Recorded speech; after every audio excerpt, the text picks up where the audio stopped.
Halo teman-teman, perkenalkan, nama saya Monica dari Prodi Administrasi Bisnis Universitas Pajajaran.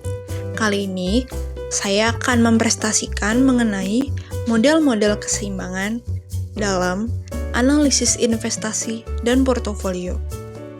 Dalam bab ini, akan dibahas mengenai yang pertama, Capital Asset Pricing Model atau yang disingkat dengan CAPM. Yang kedua, akan dibahas mengenai portofolio pasar. Yang ketiga, akan dibahas mengenai garis pasar modal atau capital market line atau yang disingkat dengan CML.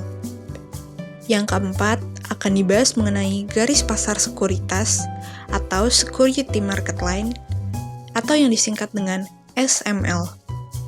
Selanjutnya, akan dibahas mengenai pengujian terhadap CAPM. Selanjutnya, akan dibahas mengenai arbitrage pricing theory atau yang disingkat dengan APT.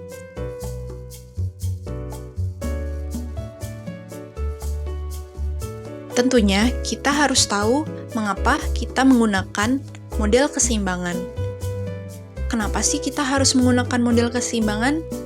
Alasan yang pertama, karena sebuah model akan bisa membantu kita untuk memahami suatu permasalahan yang kompleks dalam gambaran yang lebih sederhana.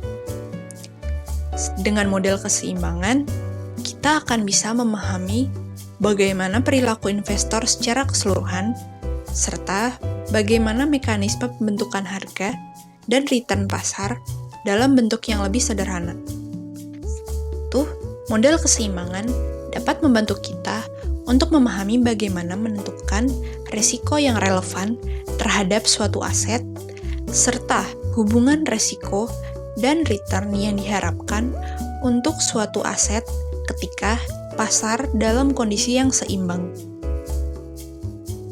Selanjutnya ada nih pembahasan mengenai salah satu model keseimbangan, yaitu Capital Asset Pricing Model atau yang disingkat dengan CAPM. CAPM ini pertama kali dikenalkan oleh Sharpe, Lintner, dan Mosin pada pertengahan tahun 1960-an. CAPM ini adalah model yang bisa menunjukkan hubungan tingkat return yang diharapkan dari suatu aset yang berisiko dengan risiko dari aset tersebut pada kondisi pasar yang seimbang. CAPM sendiri bisa dirumuskan dengan rumus sebagai berikut.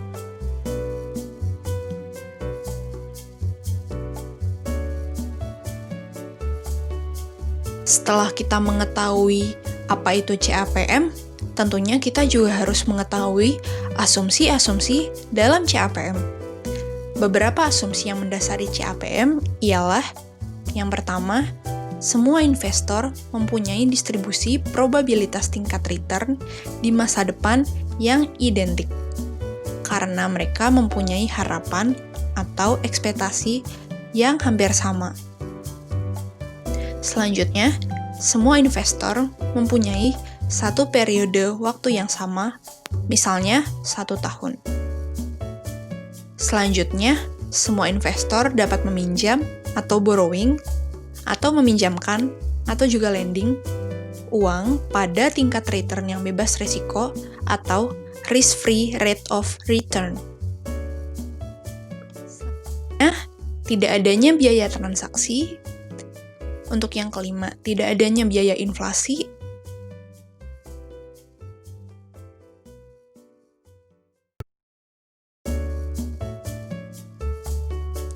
Yang keenam, tidak adanya satupun investor yang dapat mempengaruhi harga suatu sekuritas karena semua investor adalah price taker.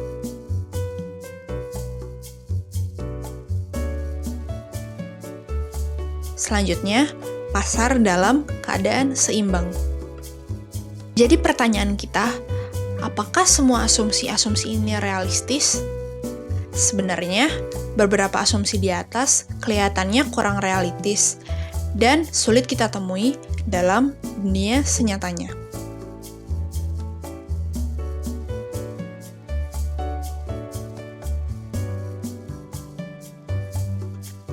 Kalau kurang realistis, kenapa kita harus membahas CAPM?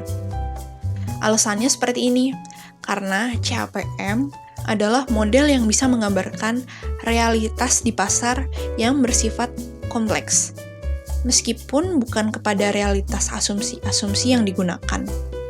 Selanjutnya, CAPM bisa membantu kita menyederhanakan gambaran realitas, hubungan return, dan resiko dalam dunia nyata yang terkadang sangat kompleks.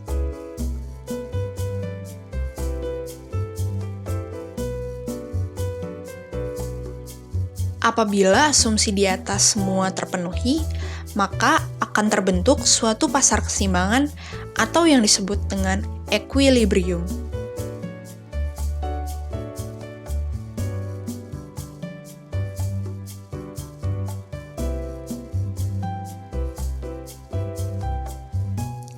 Dalam kondisi pasar seimbang, investor tidak akan bisa memperoleh return abnormal atau yang disebut dengan return ekstra dari tingkat harga yang terbentuk, termasuk bagi investor yang melakukan perdagangan spekulatif.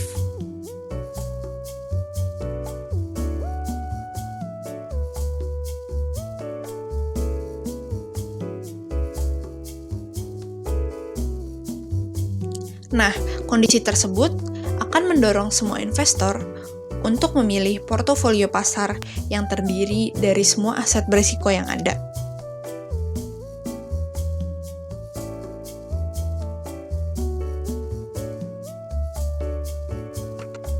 Akhirnya sampai nih pada pembahasan portofolio pasar. Dalam portofolio pasar ini, berdasarkan teori portofolio Markowitz, portofolio yang efisien atau yang disebut dengan portofolio pasar adalah portofolio yang berada di sepanjang kurva efisien frontier seperti dalam gambar ini.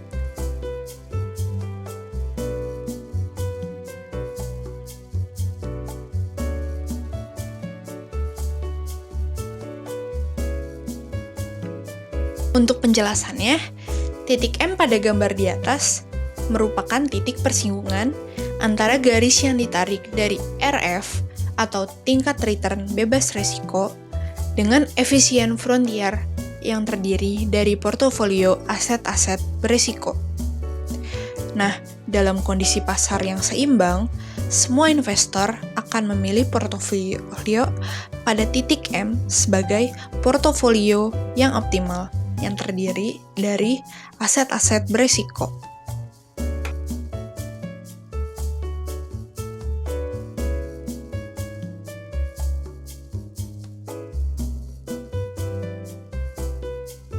Portofolio pada titik M akan selalu terdiri dari semua aset berisiko, sehingga bisa disimpulkan bahwa pada CAM, portofolio pasar adalah portofolio aset berisiko yang optimal.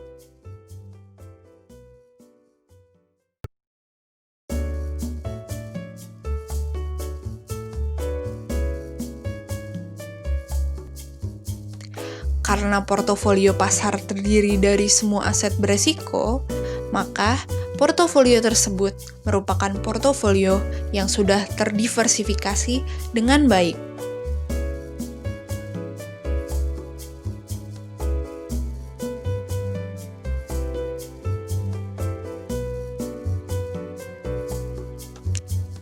Jadi, resiko portofolio pasar hanya akan terdiri dari resiko sistematis saja, yaitu resiko yang tidak dapat dihilangkan oleh diversifikasi.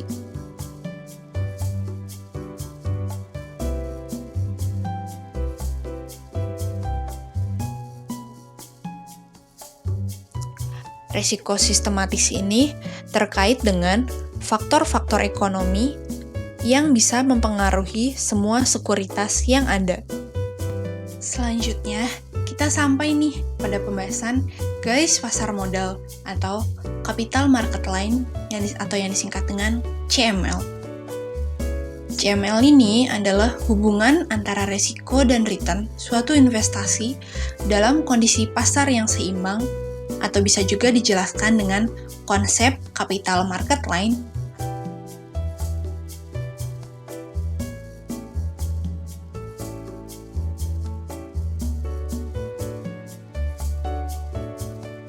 garis pasar modal, dan security market line atau garis pasar sekuritas. CML menggambarkan hubungan antara return yang diharapkan dengan resiko total dari portofolio efisien pada pasar yang seimbang. Mari kita lihat kurva CML. Nah, jika kita asumsikan bahwa investor tidak melakukan short selling, sehingga pilihan portofolio investor akan berada pada titik-titik di sepanjang garis RFM. Jika kurva efisien frontier dalam gambar 61 di atas kita hilangkan, dan hanya kita ambil titik M saja sebagai portofolio aset berisiko yang optimal, maka akan kita dapatkan garis RFL yang selanjutnya akan disebut sebagai garis CML. Dalam kurva di atas, terdapat kemiringan atau slope CML yang menunjukkan harga pasar risiko atau market price of risk untuk portofolio yang efisien atau harga keseimbangan risiko di pasar. Besarnya slope CML akan mengindikasikan tambahan return yang disyaratkan pasar untuk setiap 1% kenaikan risiko portofolio. Untuk rumus dari slope CML sendiri dapat dihitung dengan menggunakan rumus di bawah ini. Nah, apabila slope CML dan garis intercept atau RF telah diketahui, maka selanjutnya kita dapat membentuk persamaan CML tersebut menjadi rumus di bawah ini. Setelah kita mengetahui beberapa uraian di atas, beberapa hal tentang CML dapat kita simpulkan sebagai berikut. Yang pertama, garis pasar modal terdiri dari portofolio efisien yang merupakan kombinasi dari aset yang berisiko dan aset yang bebas risiko. Yang kedua, slope CML akan cenderung positif karena adanya asumsi bahwa investor bersifat risk averse. Yang ketiga, berdasarkan data historis, adanya risiko akibat perbedaan return aktual dan return yang diharapkan akan dapat menyebabkan slope CML yang negatif. Yang keempat, garis pasar modal dapat digunakan untuk menentukan tingkat return yang diharapkan untuk setiap risiko portofolio yang berbeda. Selanjutnya, setelah kita mengetahui CML, kita akan juga membahas garis pasar sekuritas atau SML. Nah, apa sih perbedaan CML dan SML? Yang pertama, CML itu menggambarkan hubungan risiko dan return pasar yang seimbang untuk portofolio-portofolio yang efisien. Untuk SML, itu menggambarkan hubungan risiko dan return dari aset-aset individual ataupun portofolio yang tidak efisien. Nah, untuk ukuran risiko dalam CML sendiri adalah deviasi standar portofolio. Untuk ukuran risiko dalam SML sendiri adalah beta sekuritas. Mari kita lihat grafik dari SML berikut. Selanjutnya, juga terdapat rumus untuk menghitung sekuritas dengan menggunakan rumus berikut. Selanjutnya ada nih penilaian sekuritas, overvalue dan undervalue, dan SML. Mari kita lihat dan perhatikan grafik berikut. Berdasarkan grafik atau kurva ini, terlihat bahwa sekuritas A terletak di atas SML dan dinilai sebagai sekuritas yang undervalued karena tingkat return yang diharapkan lebih besar dari tingkat return yang disyaratkan investor. Sedangkan sekuritas B terletak di bawah SML, sehingga sekuritas B dikatakan overvalue. Hal ini dikarenakan tingkat return yang diharapkan lebih kecil dari return yang disyaratkan oleh investor. Selanjutnya sampai nih kita di pengujian CAPM. Nah, kesimpulan yang dapat kita ambil dari uraian mengenai CAPM tuh, yang pertama, resiko dan return berhubungan positif. Artinya, semakin besar resiko, maka semakin besar pula returnnya. Yang kedua, ukuran risiko sekuritas yang relevan adalah ukuran kontribusi risiko sekuritas terhadap risiko portofolio. Pengujian CAPM bisa dilakukan dengan menguji validitas CAPM.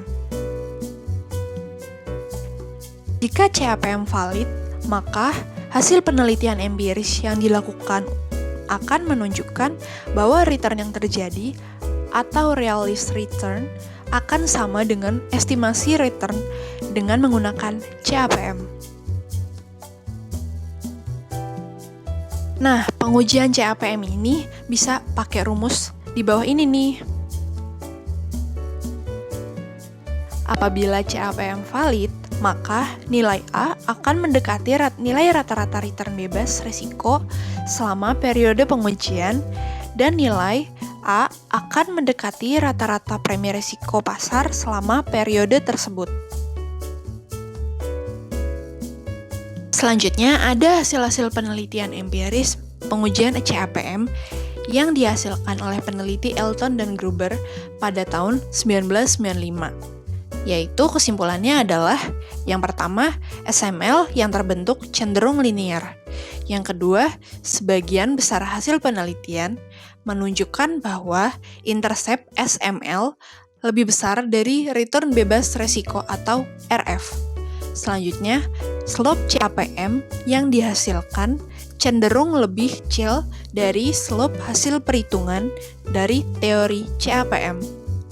Selanjutnya, meskipun hasilnya beragam, tetapi dapat disimpulkan bahwa investor hanya akan mendapatkan return berdasarkan resiko sistematis yang diasumsikan.